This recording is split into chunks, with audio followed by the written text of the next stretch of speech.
Deux projets de loi ont été adoptés au Palais de la démocratie par les élus du peuple. C'était au cours d'une plénière dirigée par le président de l'Assemblée nationale.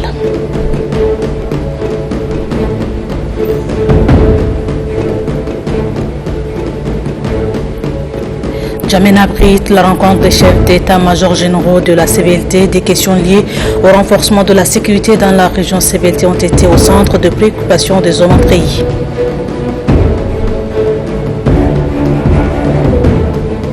Et puis 30 bourses d'études octroyées aux jeunes Tchadiens par le royaume chérifien. C'est dans le cadre de la coopération de la formation professionnelle des jeunes. Voilà, c'est tout pour les titres. Bonsoir à toutes et à tous et bienvenue dans cette session d'information. Cette information bref et image, le président de la République, Edzi Bitno, accompagné de la première dame Eddi Bitno, a gagné N'Djamena en provenance de Paris, dans la capitale française. Le chef de l'État a pris part activement à la deuxième édition du Forum de Paris sur la paix. Le couple présidentiel a été accueilli à sa descente d'avion par le ministre d'État, ministre conseiller à la présidence de la République, Dr Nouradine Deloua Kassiri Koumakoye, du ministre secrétaire général adjoint de la présidence de la République, Hissène Benta, quelques membres du gouvernement ainsi que ceux du cabinet de la présidence et le maire de la ville de N'Djamena.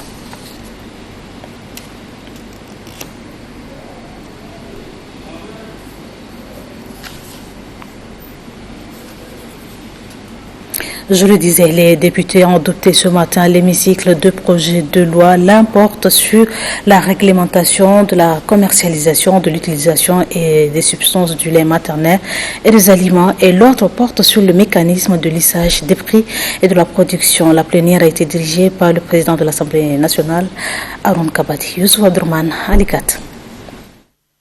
Les élus du peuple ont adopté deux projets de loi. La première porte sur la réglementation de la commercialisation, de la distribution, de l'utilisation des substances du lait maternel et des aliments de complément pour nourrissons et des jeunes enfants de 6 à 36 mois.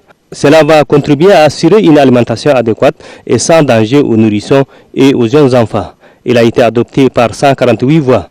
Le ministre de la Santé publique qui a défendu devant l'hémicycle affirme que ces projets de loi viennent combler un vide. Cette loi qui prend en compte les substituts de lait maternel. Vous imaginez aujourd'hui, beaucoup de nos mamans, de nos femmes, de nos filles ne connaissent pas que les 6 premiers mois-là sont prioritaires pour que l'enfant boive du lait pur, sans mélange d'eau, sans mélange de beurre animal, sans mélange de quoi que ce soit. Le lait pur permet à l'enfant de bien grandir et de garantir aussi la santé de la maman. Dieu a tout prévu, Dieu n'a rien laissé. Et après les 6 mois, on peut continuer à donner le lait maternel et en mettant en compte les substituts. Le deuxième projet de loi soumis à l'adoption des élus du peuple est le mécanisme de lissage des prix et de la production pétrolière. Le projet de loi vise à établir un cadre de référence pour gérer les recettes pétrolières dans le but de réduire l'impact de la volatilité des prix et des volumes de production pétrolière sur l'économie tchadienne. Dans les discussions générales, les députés ont fait quelques remarques. Le ministère des Finances ne pouvait pas se permettre de nous introduire un projet aussi important sans mettre à plat toute la législation pétrolière. Nous présenter ces mécanismes-là pour dire qu'on veut effectivement sécuriser, on va faire le recul, tout ça, mais qu'après, s'il y a une volatilité de prix, nous allons rester sur le texte qu'on avait voté. Moi, je crois que en âme et conscience, s'il vous plaît, prenez toutes vos responsabilités. Vous êtes responsables devant le peuple et devant Dieu. Le ministre des Finances et du Budget, Tahir Hamid Nguiling, et le ministre secrétaire général du gouvernement, Mariam Amandour, ont répondu aux préoccupations des élus du peuple. Le présent mécanisme, appelé mécanisme de lissage des prix et de la production pétrolière, qui est établi par ce projet de loi, permettra de faire face aux baisses importante des coûts et de la production de manière quand même assez substantielle, parce que sur la base du comportement historique du prix du pétrole et des notre production pétrolière, la probabilité de survenance d'un tel événement est couverte au moins dans 45% des cas de chute des cours et de la production. Le Forum national inclusif, donc après avoir fait le point sur le fonctionnement du collège, tel que l'a décrit donc le ministre, donc a décidé que ce collège doit être supprimé et a recommandé donc que la loi qui porte sur la gestion des revenus pétroliers soit révisée. Et donc actuellement, c'est une des résolutions du forum qui n'ont pas encore été réalisées. Et je pense que le ministère des Finances est en train déjà de travailler sur la relecture. Le projet de loi portant un mécanisme de lissage des prix et de production pétrolière a été adopté par 136 voix, une abstention et 0 contre. Les travaux des experts et chefs d'état-major généraux des armées des pays membres de la commission du bassin du lac Tchad sont ouverts ce matin ici à N'Djamena sous le ministre délégué à la présidence de la République chargé de la défense nationale Mamata Balisala qui a ouvert les travaux. Idriss Mouredris. La rencontre annuelle sur la sécurité autour du bassin du lac Tchad vise à prendre de nouvelles décisions pour lutter contre la secte Boko Haram. Ces décisions prises après avoir entériné les travaux des experts concernent les 4 secteurs de la force multinationale mixte en opération autour du bassin du lac Tchad. Pour les participants, ces opérations ont atténué les menaces terroristes grâce aux manœuvres de Amni Fakat, Gama Aiki et Lafia Doli. Nos sincères gratitudes, reconnaissance au secrétaire exécutif de la CBLT, chef de mission de la FMM, à tous les experts, au chef d'état-major des armées des pays membres de la CBLT et du Bénin, ainsi qu'aux partenaires stratégiques qui n'ont ménagé aucun effort pour la réussite de cette importante réunion des ministres de défense des pays membres de la CBLT et du Bénin. Je vous souhaite un bon retour dans vos pays respectifs et une bonne mission à la force multinationale mixte dans ces opérations en vie. La lutte contre la secte Boko Haram nécessite des moyens logistiques, financiers et matériels. Cette rencontre a permis à la Commission du bassin du lac Tchad et l'Union africaine de signer un protocole d'accord pour soutenir les opérations dans les secteurs. Le secrétaire exécutif de la CBLT, Maman Nuhu, invite d'autres partenaires financiers à emboîter le pas à l'Union africaine pour réinstaurer la quiétude dans le bassin du lac Tchad. Vous l'avez rectifié de vous-même, c'était plutôt la clôture des travaux des experts et chefs d'état-major de pays membres de la CBLT sur la sécurité autour du bassin du lac Tchad. Un reportage signé Grissoum Redris. Au terme de cette rencontre de SEMGA de la CBLT, un communiqué final a été sanctionné les travaux. Communiqué de final lu par le secrétaire exécutif de la CBLT. Suivi.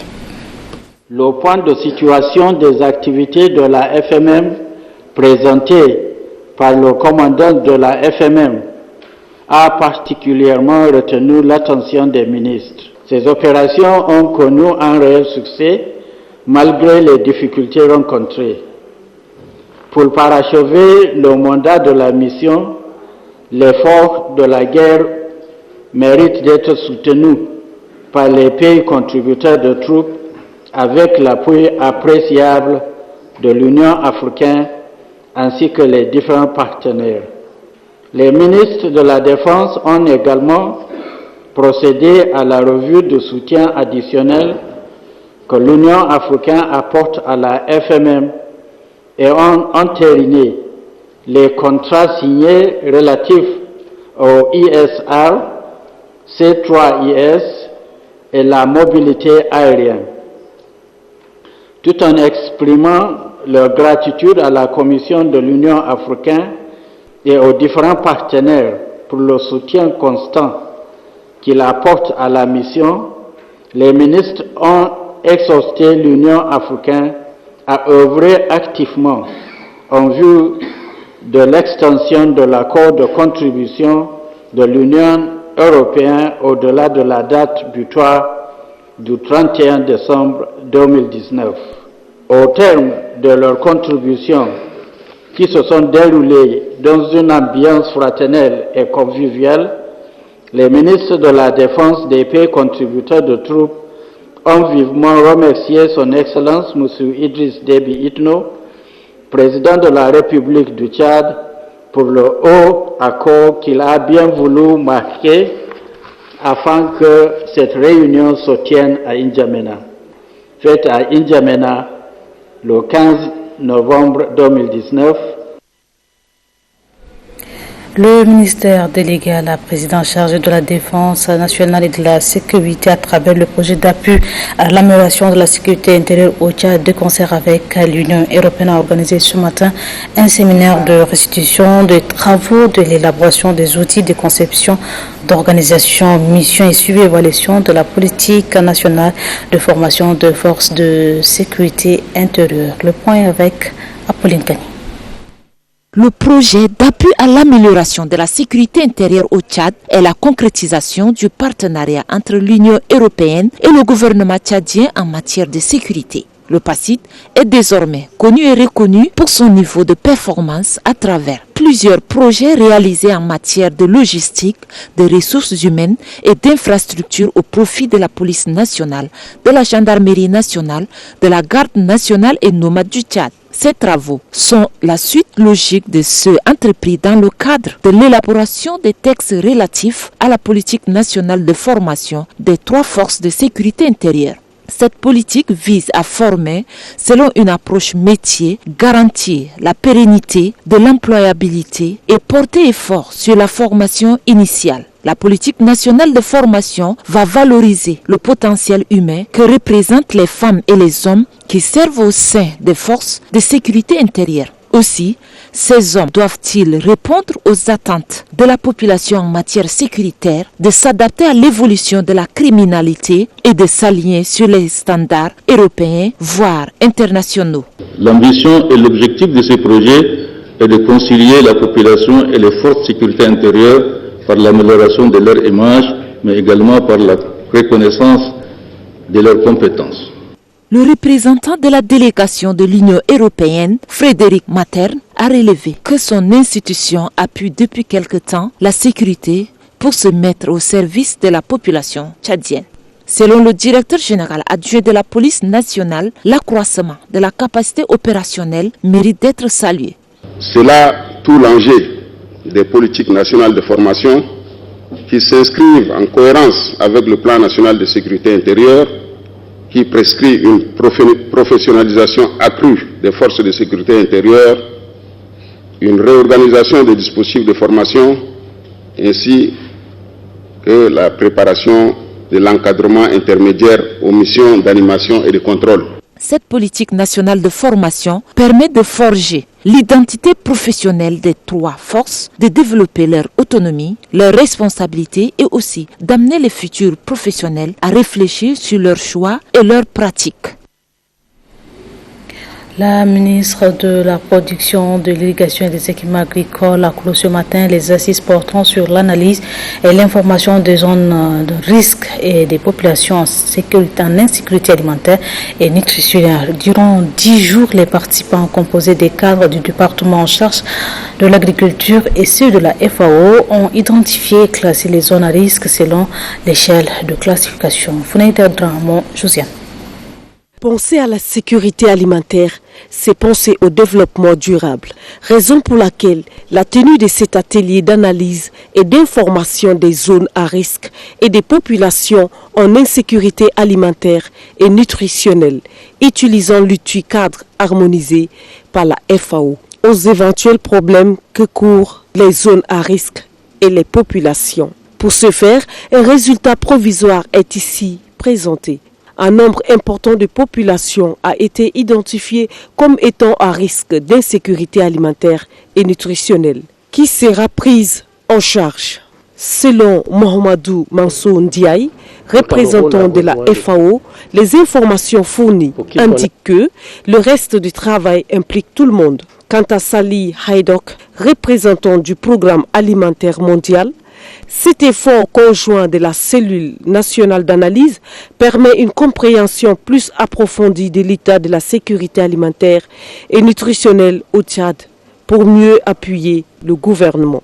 Pour Madi Dian Padiarit, ministre de la Production, de l'Irrigation et des Équipements agricoles, ces résultats présentés seront soumis à l'instance de validation nationale. Les recommandations pertinentes faites par chaque groupe de population se trouvant dans les différentes phases de l'insécurité alimentaire et nutritionnelle, telles que définies par le cadre harmonisé, permettront de mieux prendre en compte les besoins des ménages les plus vulnérables et atténuer leurs souffrances par des interventions opportunes et appropriées.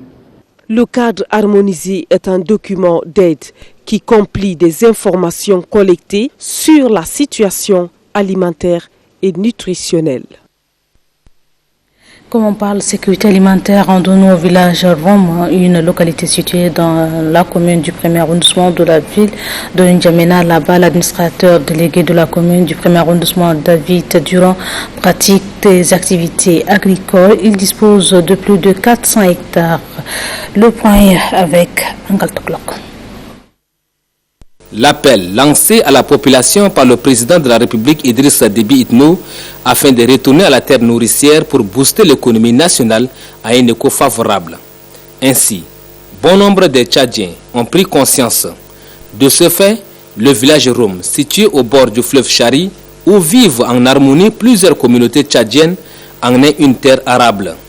Regroupés au sein d'une coopérative, les habitants de ce village reçoivent un appui de taille dans leurs activités agricoles. Pour accompagner la politique du chef de l'État axée sur le monde rural, l'administrateur délégué de la commune du premier arrondissement, David Durand, assisté de son épouse Sarah, de nationalité danoise, forme une famille agricole avec les habitants du village Roum. Sur le terrain, plus de 400 hectares sont aménagés pour la culture du riz. Ici, le couple David a mis tout à la disposition des producteurs, des matériels agricoles, des semences et des pompes à eau connectées au fleuve et bien d'autres choses. Les bénéficiaires apprécient à sa juste valeur l'initiative de l'administrateur délégué de la commune du premier arrondissement. David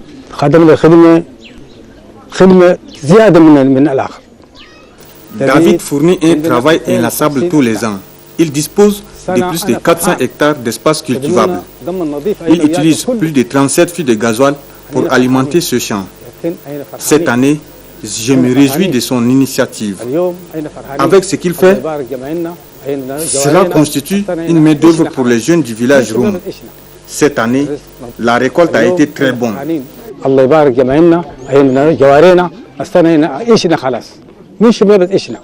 Pour le promoteur, la politique du chef de l'État axée sur le monde rural nous interpelle tous. C'est pourquoi le bienfaiteur précise qu'il n'y a aucune ambition derrière ces réalisations. Depuis 5-6 ans, avec mon épouse, on a discuté et on a arrêté le point suivant. C'est que moi, je m'occupe de soutenir tous les hommes et elle s'occupe d'encadrer les femmes. Ensuite, je me suis aperçu que voilà, les hommes ici, en saison de pluie, ils arrivent à faire un champ de riz et c'est un champ de riz qui n'est pas rentable. Donc, nous avons décidé cette année d'acheter 2 grands moteurs pour la population. Et les 2 grands moteurs, et ensuite on a aussi décidé de leur fournir le gasoil pour toute la saison et ensuite l'engrais pour toute la saison. Et je me suis dit, nous allons essayer pour leur permettre d'avoir assez de ressources pour s'auto-prendre en charge la saison prochaine. Ma vie, elle est paysanne. Je suis fermier. Et ça me touche de voir que moi je peux manger mon petit plat et que mes parents à côté n'arrivent pas à manger. Donc pour cela j'ai décidé de sacrifier un peu au moins une année, mais ça fait déjà une dizaine d'années que je suis avec eux. Mais pour l'instant je suis très content, le résultat de la récolte du riz est très bon. Et là pour cela que j'ai décidé, j'ai dit écoutez, on va faire le maximum même l'année prochaine. C'est avec un grand espoir que les habitants du village Roum, situé à 7 km de Farcha, attendent le résultat de leur dur labeur. Un reportage signé Varela. Coopération Tchad, Royaume chérifien, le Maroc octroie 30 bourses d'études de 3 ans aux jeunes. Initiative qui entre dans le cadre de la coopération tripartite internationale à travers l'Office marocain de la formation professionnelle et de la promotion du travail et le ministère de la formation professionnelle et des petits métiers. La cérémonie a lieu ce matin en présence du chef de la diplomatie marocaine et de la ministre de la formation professionnelle. Reportage Magicem, Anastasie Bissi. Premier bénéficiaire de la bourse de coopération tripartite entre l'Agence marocaine de la coopération internationale, l'Office marocain de la formation professionnelle et de la promotion du travail et le ministère de la formation professionnelle et des petits métiers, ces jeunes seront formés dans divers domaines au Royaume du Maroc. Les bourses octroyées sont d'une durée de 2 à 3 ans selon les filières. Celles choisies concernent les techniques de développement, la gestion de l'entreprise, l'exploitation logistique, les finances, la comptabilité et le commerce. L'ambassadeur du Royaume chérifien au Tchad précisait que c'est une nouvelle étape dans l'évolution de la consolidation des relations séculaires et multidimensionnelles qui existent entre les deux pays. Cette initiative que nous célébrons ensemble ce matin repose sur 2 éléments. Le premier, les orientations de Sa Majesté le Roi Mohamed VI, qui fait du partenariat Sud-Sud, comme l'a souligné Madame la Ministre, une priorité de la politique étrangère du Royaume du Maroc. Le deuxième facteur, bien sûr, l'importance donnée par son Excellence le Président Idriss Déby Itno à la formation professionnelle en tant que levier de l'économie tchadienne et un choix incontournable pour l'insertion des jeunes diplômés tchadiens dans la vie socio-économique. Le développement du secteur de la formation professionnelle est une préoccupation majeure dont la ministre de tutelle y attache du prix, raison pour laquelle elle promet de s'impliquer personnellement pour la réussite du projet. Au nom du gouvernement du Tchad, je salue vivement cette coopération agissante qui ravive les liens amicaux, séculaires existants entre nos deux pays. Aussi, voudrais-je vous rassurer qu'un suivi rigoureux sera fait par mon département pour que les bénéficiaires de ces bourses accomplissent leur formation dans le respect des lois, us et coutumes du pays d'accueil. Les boursiers seront répartis dans 15 centres et instituts de formation professionnelle dans différentes villes du Royaume du Maroc. Parlons éducation, cette fois-ci c'est l'Agence française de développement qui appuie les écoles. Elle a mis à la disposition du ministère de l'Éducation nationale et de la promotion civique 40 000 livres pour élèves et enseignants. C'est l'imprimerie AGB qui va livrer les lots prévus avant d'acheminer à destination des écoles. Adefamat Berrahma. Le gouvernement, à travers le ministère de l'Éducation nationale, encourage les entreprises locales dans la production, l'édition et l'impression des manuels scolaires. 40 000 livres du niveau primaire viennent d'être livrés par l'imprimerie AGB au ministère de l'Éducation nationale. Destinés à 50 écoles, dont 25 en N'Djamena et 25 en Moundou, ces manuels édités en français et en arabe sont un financement de l'Agence française de développement AFD dans le cadre du projet PAKEB. Après présélection, nous avons eu la chance. Après l'impression, nous sommes retournés vers le curricula pour, avec une bonne équipe, ils sont venus sur place, compter le nombre de livres, voir les éléments techniques. Et après longue étude, nous ont donné ce qu'on appelle le procès verbal de réception technique et de manuel. Le ministère de l'Éducation nationale salue ces partenariats, apprécie hautement la qualité des ouvrages Made in Tchad et encourage la production locale. Les livres sont conçus vraiment de telle sorte que la couverture est carrément avec des matériaux qui sont imperméables, de très bonne qualité. On espère que le livre peut durer un peu plus de temps que vraiment constaté auparavant. Je lance peut-être un appel aux autres partenaires de faire confiance à nos entreprises nationales, telles que l'imprimerie et autres, et de telle sorte qu'il faudrait vraiment, si on veut redynamiser notre économie nationale, il faudrait aussi accorder plus d'importance aux entreprises locales pour qu'ils puissent émerger. Tel que convenu dans le contrat, l'imprimerie AGB est allée déposer les livres dans les écoles. Les responsables sont priés de faire en sorte que ces ouvrages aillent directement aux ayants droit. Aussitôt dit, les responsables des établissements scolaires de la capitale, comme ici à l'école associée de Walia, ont remis ces livres aux bénéficiaires. Ils ont favorablement accueilli ces dons qui, selon eux, vient à point nommé. L'association de jeunes pour la promotion de l'environnement a organisé ce matin une sensibilisation de la protection à la COP25. C'était à l'intention des ambassadeurs du climat. C'est l'inspecteur en charge de l'environnement et de la pêche qui a ouvert les travaux. Dame Guijovelitne. Pour une meilleure participation du Tchad à la COP25 de Madrid en Espagne, il faudra situer les ambassadeurs du climat sur les enjeux de cette rencontre de taille. Ces enjeux qui sont entre autres la mobilisation des finances, la mise en œuvre des actions fortes en faveur du climat et surtout la promotion du genre dans la lutte contre le changement climatique. Ce sont là les raisons qui ont poussé l'Association des jeunes pour la protection de l'environnement à initier ces assises.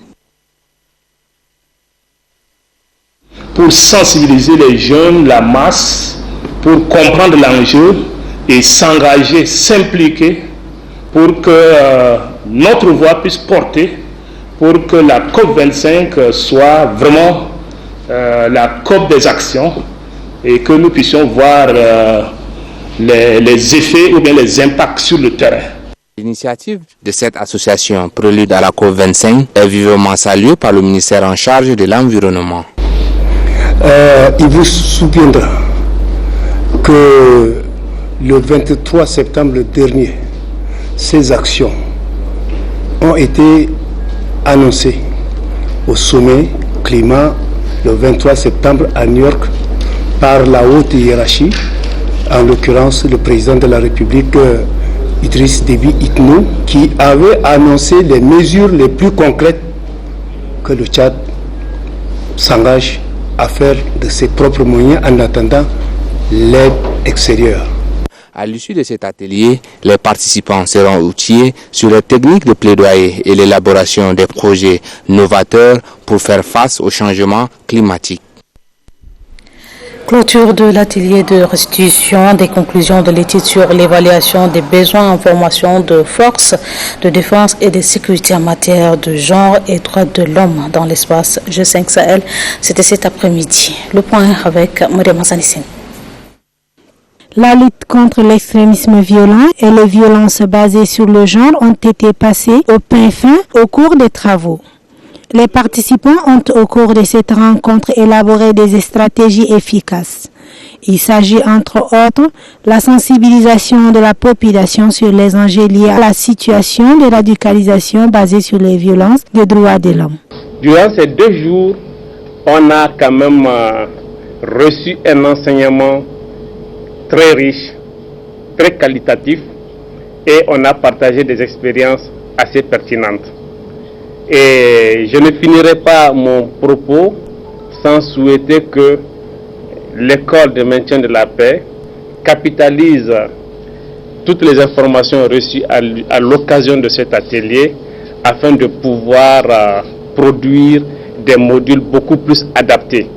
Pour l'instructeur permanent de l'école de maintien de la paix de Bamako, le commandant Cheikh Hamala Bayala, cet atelier témoigne de l'engagement des 5 pays membres du G5 Sahel dans la lutte contre l'extrémisme violent et les violences basées sur le genre. Pour Cheikh Hamala Bayala, les recommandations issues de ces assises seront intégrées dans les thématiques de respect des droits de l'homme et du genre dans la prévention et la lutte contre le terrorisme dans le G5 Sahel. La Fondation Grand Cœur a octroyé de matériel agricole à plus de 200 groupements féminins dans la province du Mandoul. Reportage.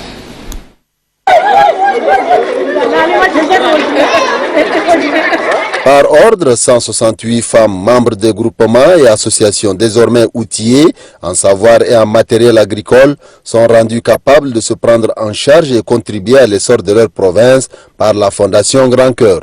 La remise de ces matériels par la chef de mission Dorkem Nodji Irène, en présence du gouverneur Lucie Biassoumda, était un moment de témoignage fort à l'endroit de la première dame Hinda Déby Itno, pour sa philanthropie sans égale selon les bénéficiaires. Les chants et pas de danse scandés par ces femmes ont marqué cette cérémonie. Ce n'est pas tout. Le centre de formation technique et professionnelle de Koumra est doté d'une 50aine de machines à coudre, broderie et tricotage. Lucie Biassoumda, gouverneur de cette province, toujours au centre de cette caravane, a elle-même coupé les rubans de cette salle.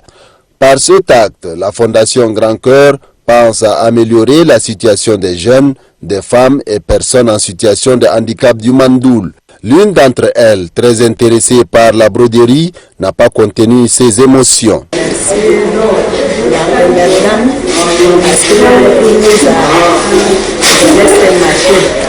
Donc moi je suis prête à former mes soeurs et mes frères qui sont ici. Et que demain eux aussi ils peuvent être S'il faut citer d'autres activités, le témoignage de cet homme parmi les centaines qui ont reçu des correcteurs en dirait long. Avant, je ne pouvais même pas regarder à 5 mètres, mais maintenant c'est possible de voir même plus de 5 km. Donc je suis très content de l'opération et je viens de recevoir encore de plus une paire de lunettes pour me permettre de bien voir les écritures. Donc je ne sais quoi faire, donc de remerciements là, il y en a de plus et je demande à ce que Dieu accorde la force à ça. Le gouverneur de la province du Mandoul a réceptionné des matériels agricoles offerts par les membres du réseau d'action de partage et de solidarité pour le développement. Djitangé Félix. Des lots constitués de charrettes porte-tout, sarcleuses, semoirs, brouettes, pompes de traitement et des petits matériels de production de compost sont remis aux 10 premiers des 10 cantons des départements de Mandoul occidental et oriental ayant appliqué les techniques de restauration des sols cultivés et qui ont eu des meilleurs rendements de leurs parcelles. Cette remise de prix aux meilleurs producteurs agroécologiques fait suite au concours lancé le 9 mars 2017 dans la province du Mandoul par le RAPS Développement à travers le projet de gestion de la fertilité des sols et soutien à une agriculture résiliente au changement climatique. Le directeur général du réseau d'action, de partage et de solidarité pour le développement APG RAPS Développement, le pasteur Aingar Génian, de préciser que l'agriculture écologique respecte l'environnement contrairement à l'agriculture intensive conventionnelle qui s'appuie sur l'usage d'intrants d'origine chimique. Le gouverneur de la province du Mandoul, Lucie Biassoumda, a déclaré que l'agriculture écologique est prioritaire dans le plan national de développement de notre pays, la vision 2030, le Tchad que nous voulons afin d'assurer la sécurité alimentaire et améliorer les conditions de vie du monde rural. Rendons-nous dans la province de la Clôture ce matin à Bol du forum provincial de 2 plans de sécurité communautaire de Canton Bol et Boudoumamala. Les assises sont closes par le gouverneur de cette circonscription, Mahamat Mbouloumi. Après un véritable échange et débat, le contenu des 2 plans de sécurité communautaire de Canton Bol et Boudoumamala ont été revisités, améliorés et ajustés pour sa validation finale. Le gouverneur de la province du Lac, Adam Nouki Sharfadine, s'est réjoui de cette initiative qui va sans doute relancer le développement socio-économique du lac, victime des exactions engendrées par la secte Boko Haram. Pendant 2 jours, autour d'un cadre de retrouvailles que j'estime fraternel, convivial, fructueux, vous avez eu à examiner avec objectivité, dextérité et engagement les documents qui sont soumis à votre appréciation en vue de doter les 2 cantons précités de plans de sécurité communautaire ambitieux, cohérent, susceptible d'amorcer et de promouvoir leur développement socio-économique respectif. Le gouverneur a par ailleurs de vive voix remercié les différentes ONG intervenant au lac, surtout les PNUD qui accompagnent le gouvernement tchadien dans son ensemble et la province du lac en particulier dans la prévention de l'extrémisme violent. La ville d'Oumahadjar, chef-lieu du département du Bataïs, a un nouvel exécutif communal en la personne de Abdourahim Abdallah Labit et remplace à ce poste un sortant dont Mohamed Nouradine a assuré l'intérim sur le préfet du département du Bataïs, Mohamed Idriss, qui l'a installé dans ses nouvelles fonctions. Angal Toklok. À la place publique de la ville d'Oumahadjar, c'est un grand jour pour la population qui assiste à un événement à inscrire dans les annales de cette cité de la province du Bata.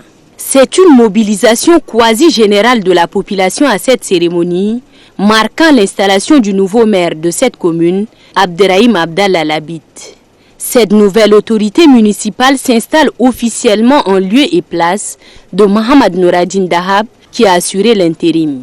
Installant le nouveau maire de la ville d'Oumahadjar, le préfet du département du Bata-Est, Mohamed Idriss Sousa, a instruit son collaborateur de travailler dans le respect strict des textes en vigueur, de concert avec ses deux adjoints et du secrétaire général.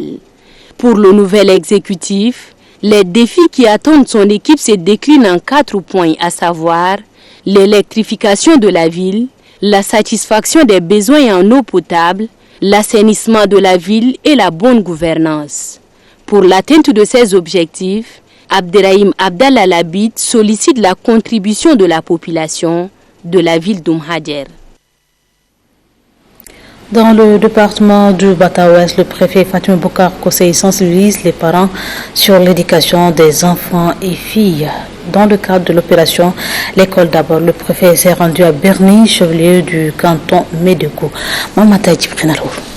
Berny, chef-lieu du canton Médégo, était au rendez-vous ce jour avec un grand meeting qui entre dans le cadre de l'opération École d'abord. À l'entame de cette rencontre, le chef du canton Médégo, Chigefa Mohamed Moussa, l'inspecteur pédagogique de l'enseignement de base d'Ati, Suleiman Abakar, et le sous-préfet d'Ati rural, Ali Amin Ibrahim, ont beaucoup insisté sur l'obligation de l'éducation de base. Dans son adresse, le préfet Fatima Boukar Kosei dit être préoccupé par les taux très bas de la scolarisation dans le canton Médégo. C'est pourquoi elle interpelle les parents et les chefs coutumiers et religieux à prendre leurs responsabilités. Les parents, les responsables coutumiers et religieux, prenez vos responsabilités. Plus jamais des enfants et de jeunes immigrés, car leur place et dans les salles de classe et dans les amphithéâtres. Au-delà du sujet de l'éducation, le préfet a touché plusieurs autres aspects. Il s'agit de la santé, du vivre ensemble et de l'épineuse question de l'immigration des jeunes vers la Libye. Fatima Boukar Kosei a fait observer que la paix est une condition sine qua non pour tout développement. Le vivre ensemble, la tolérance et le pardon sont des éléments qui vont toujours de pair avec la paix, a-t-elle lancé. Du 18 au 23 novembre 2019 se tiendra ici en Djamena la 3e édition de la Semaine mondiale de l'entrepreneuriat. Prélude à cette rencontre, deux entrepreneurs placés sous le thème l'entrepreneuriat inclusif pour le développement intégré et profitable à toutes les couches sociales. Le coordinateur du réseau de jeunes pour le développement et le leadership au Tchad a animé un point de presse pour lancer les activités. Un extrait de ses propos. Cette 3e édition aura pour particularité d'avoir pour cible les couches sociales les plus vulnérables, tout en prônant un développement partagé et équitable à toutes et à tous. Pour absorber significativement la pauvreté, réduire l'exposition à la famine, créer des emplois décents et améliorer les conditions de vie. Il nous paraît nécessaire de favoriser la création de cadres qui favorisent l'accès au capital, à la connaissance, aux couches sociales vulnérables généralement peu inclus. Concrètement, lors de cette semaine, nous allons mener plus de 75 activités et 5 grands événements, à savoir la caravane de l'entrepreneuriat qui se tiendra dans 10 universités, Digital, la formation à entreprendre à partir de 0 francs, le forum Startup Investment la nuit des entrepreneurs. La préparation et l'organisation de cette semaine est assurée par un groupe de jeunes tchadiens issus de toutes les couches socio-professionnelles, animés par un esprit de volontariat et du développement économique de leur pays, qui est le Tchad, et portés par le réseau de jeunes pour le développement et le leadership au Tchad, le Global Entrepreneurship Network, l'organisation Nirvana pour le développement de la femme et de la jeunesse africaine, et Yali Tchad. Construire une nation est l'œuvre de tous, et particulièrement celle de la jeunesse. À travers la réalisation de cette initiative, la jeunesse voudrait jouer sa partition dans l'atteinte de la vision 2030, le Tchad que nous voulons. Nous profitons de cette occasion pour lancer un appel à tous les jeunes Tchadiens et Tchadiennes à venir massivement prendre part à cet événement. Parmi les écrivains tchadiens s'agrandit, Dr Mohamed Anadif Youssouf vient de présenter ce matin au Centre national de recherche pour le développement son livre intitulé Encyclopédie de la littérature tchadienne. Plusieurs partenaires ont pris part à cette cérémonie lancement. Falam Bissoulko. Ce livre de 478 pages, intitulé Encyclopédie de la littérature arabo-tchadienne entre 1111 et 2017, est l'œuvre du Dr Mohamed Anadif Youssouf. Il retrace le parcours de 52 poètes, hommes et femmes. L'encyclopédie de la littérature tchadienne présente l'histoire des différents royaumes du Tchad, à savoir le Kanem-Bornou, le Bagrimi et le Wadaï, où ont vécu différentes communautés avec des civilisations qui ont enrichi la littérature tchadienne. Selon l'auteur, ce livre retrace les 3 périodes de la poésie arabo-tchadienne, notamment la poésie arabe ancienne, la poésie arabe moderne et la poésie arabe contemporaine. D'après Dr Mohamed Anadif Youssouf, la période de l'ancienne poésie arabe comprenait 7 poètes. Le premier fut Ibrahim bin Mohamed bin Saklé, décédé en 1211, et le plus récent fut le cheikh et roi Mohamed al-Amin Kanani, décédé en 1839 avant Jésus-Christ. Dr Mohamed Anadif rappelle que beaucoup de poètes ne sont pas cités dans cet ouvrage. Il rassure que d'autres recherches viendront compléter l'œuvre. Femmes pour la promotion de la solidarité et au vivre ensemble. C'est un livre écrit par Komlangang Matoué, de nationalité togolaise. L'œuvre en question parle du droit de la femme et de son autonomisation. Elle a été présentée hier. Mamadou Mamouksal.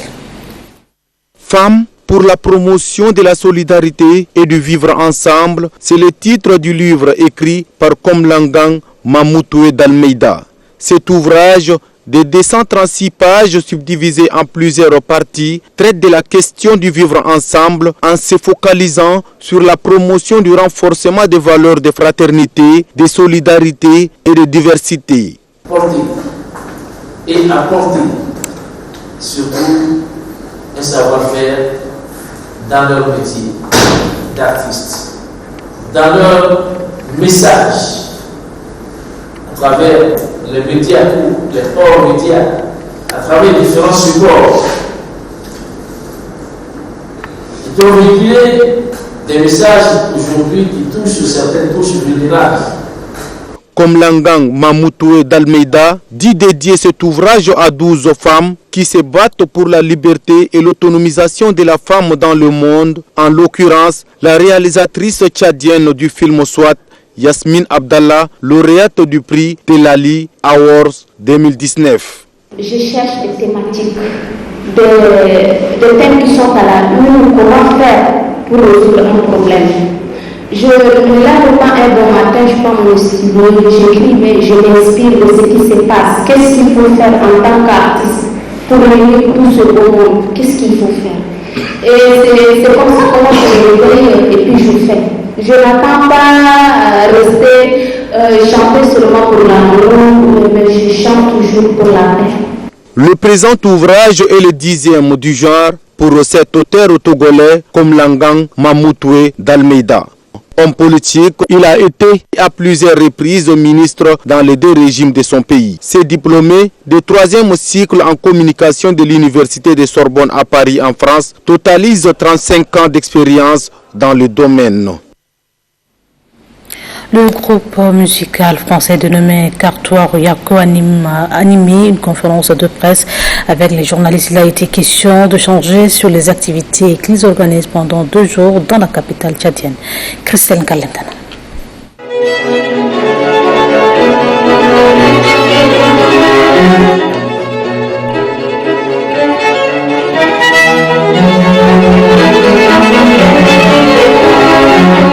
Venu de France, Quatuor Yako est un groupe musical français classique composé de 4 musiciens jouant du violon, de l'alto et du violoncelle. Après avoir suivi une formation au Conservatoire de musique de Lyon en France, les 4 artistes ont décidé de se lancer ensemble dans une carrière d'artiste professionnel. Pour leur première venue sur le continent africain, ils proposent un concert à l'Institut français du Tchad, IFT, qui mêlera les grands airs du répertoire classique et des reprises des musiques de films. Du coup, on aimerait bien en faire un. Ça fait un petit moment qu'on nous demande effectivement d'en sortir un. Donc, a priori, on va l'enregistrer et en sortir en 2020. L'IFT invite l'Indjamenois à découvrir les genres et les styles de musique peu connus au Tchad. Au sens qui a été dit par nos 4 musiciens, je dirais que la musique, ce sont des affaires de rencontre. Ici au Tchad, je me suis dit qu'il était intéressant de faire découvrir aux Tchadiens des musiques et des sonorités différentes. Et ce mot est revenu, donc je l'aurais écrit. Et on a pu échanger, et maintenant, ils sont présents à N'Djamena. Et c'est effectivement un très grand honneur et un très grand plaisir pour nous de les accueillir. Quatuor Yako partagera ses expériences à travers ses prestations. Il envisage un projet d'enregistrement d'ici 2020.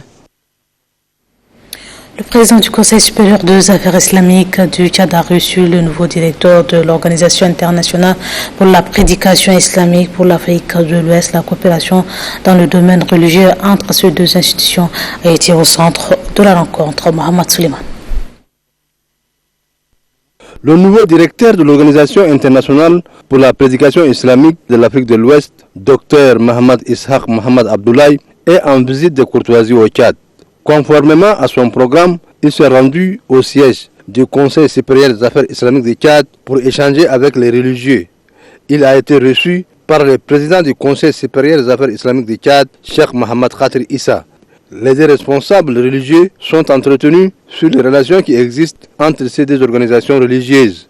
Il ressort de cet entretien que ces 2 institutions doivent s'entraider et avoir une bonne collaboration. Le président de la dite Organisation internationale islamique, Dr Mohamed Ishaq Mohamed Abdoulaye, relève que le Conseil supérieur des affaires islamiques du Tchad et son organisation travaillent désormais en connivence pour aider la population. Il a aussi saisi l'occasion pour remercier le président de la République Idriss Déby Itno pour son soutien multiforme en faveur de cette organisation internationale islamique. De son côté, le président du Conseil supérieur des affaires islamiques du Tchad se réjouit de cette visite. Selon lui, cette visite permet de renforcer davantage les relations qui existent entre ces 2 organisations islamiques. Cheikh Mohamed Khatir Issa rassure à son hôte que le Conseil supérieur des affaires islamiques du Tchad a le même objectif en matière de prédication que l'Organisation internationale pour la prédication islamique de l'Afrique de l'Ouest.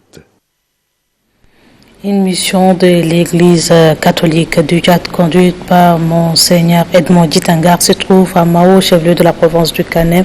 À Mao, Monseigneur Edmond Djitangar s'est entretenu avec les fidèles chrétiens de la ville de Mao sur la mission assignée à l'Église catholique du Tchad. Mohamed Oumar Warou. L'objectif de cette visite est non seulement de célébrer la journée de Pentecôte, journée de naissance de l'Église, mais aussi de donner de confirmation et vocation aux 15 fidèles de l'Église catholique de Mao. C'est pourquoi cette communauté sainte annuarite de la place a organisé une cérémonie religieuse présidée par Monseigneur Edmond Djitangar, qui a à ses côtés le gouverneur du Kanem Hassan Terap, ainsi que les autorités administratives, militaires, civiles et religieuses de la province du Kanem. Au nom de la communauté sainte annuarite de Mao, l'archevêque Nodji Goto Bodam souhaite d'abord la bienvenue à toute l'équipe pastorale venue d'Indjamena pour la circonstance. D'après Nodji Goto Bodam, la présence de Monseigneur Edmond Djitangar ici dans la localité témoigne à suffisance l'union et l'amour à faire grandir la loi des chrétiens de l'Église catholique dans des milieux difficiles. Dans ses prêches, Monseigneur Edmond Djitangar fait savoir à l'assistance que Dieu a mis quelque chose de commun dans toutes les communautés du monde. Cette chose, c'est l'amour de la famille et du pays. En sport, la première édition du tournoi militaire et paramilitaire qui se déroule du 15 au 28 novembre est ouverte ce matin à la base d'Ikosé. Le coup d'envoi a été donné par le colonel Abaka Goukni représentant le CMK. Dionne Nestor. C'est parti pour la première édition du tournoi militaire et paramilitaire de pétanque. Une initiative qui vise non seulement à renforcer la capacité physique, mais aussi de tisser les liens de cohésion entre les différentes unités. Le coup d'envoi est donné par le colonel Abakar Goukouni. Selon le président du comité d'organisation, plusieurs équipes prennent part à ce rendez-vous sportif. Nous, on a pris l'initiative d'organiser ce tournoi au sein de l'armée. Ayant pour participants les grandes formations, à savoir l'état-major de l'armée de terre, l'état-major général des armées, la gendarmerie, le groupement des écoles militaires interarmées GEMIA. On a aussi les paramilitaires, à savoir la municipalité, la police nationale, les eaux et forêts, le chef d'état-major général des armées qui a pris l'initiative avec la direction des sports militaires qui ont initié ça.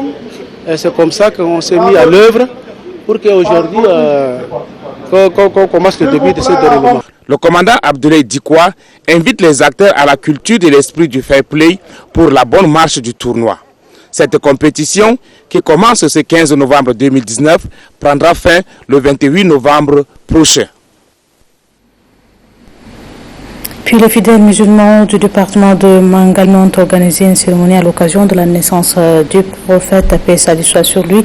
La commémoration a vu la présence de plusieurs autorités. Précision, Thomas Ousmane Diali.